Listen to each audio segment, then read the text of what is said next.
मराठा समाजाला आरक्षण मिळावे म्हणून मनोज जरांगे पाटील यांनी आंदोलन केलं। त्याला वर्ष झालं। या एका वर्षात त्यांनी मुंबईवर पण चाल केली होती।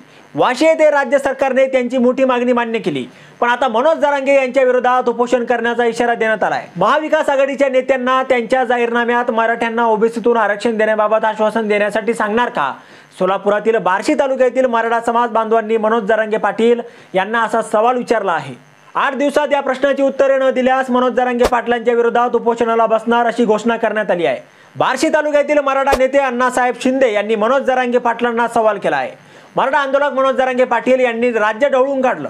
त्यांच्या आंदोलनाला राज्यात मोठा प्रतिसाद देखील मिळाला। राज्य सरकारच्या त्यांनी अक्षरशः नाकात दम आणला होता। या आंदोलनाला आता 1 वर्ष पूर्ण झालं आहे। वाशी येथे तर समाजाच्या अनेक मोठ्या मागण्या मान्य करण्यात आल्या होत्या, पण 1 वर्षापूर्वीच्या पार्श्वभूमीवर मराठा समाजाच्या हाती काय लागलं असा उद्वेग स्वतः जरांगे पाटील यांनी नुकताच अंतरवाली सराटी येथे केला होता। त्यानंतर त्यांनी राज्य सरकारला पुन्हा अल्टिमेटम दिला।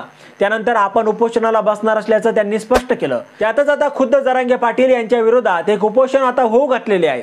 देवेंद्र फडणवीस यांना आठवताना मराठा असलेले मुख्यमंत्री एकनाथ शिंदे यांच्या नेतृत्वातील सरकार पाडून आपण ब्राह्मण असलेल्या उद्धव ठाकरेंना मुख्यमंत्रीपदी बसू, मराठा समाजावर अन्याय करणार नाही का? पुढील 8 दिवस माझ्या या प्रश्नाचं निरसन न केल्यास बार्शीतील छत्रपती शिवाजी महाराजांच्या पुतळ्यासमोर बसून आंदोलन करणार असल्याचं शिंदे यांनी स्पष्ट केलंय। महाविकास आघाडी सत्तेत आल्यानंतर किती दिवसात मराठ्यांना ओबीसीतून आरक्षण देणार हे त्यांच्याकडून लिहून घ्या। मनोज दादा, यापूर्वी मराठा मुस्लिम वाद, मराठा दलित वाद आणि आता मराठा ओबीसी वाद सुरू आहे, त्यामुळे आणखी किती जातींशी वैमनस्य घ्यायचे ते सांगा, असा सवाल शिंदे यांनी मनोज जरांगे पाटील यांना विचारलाय।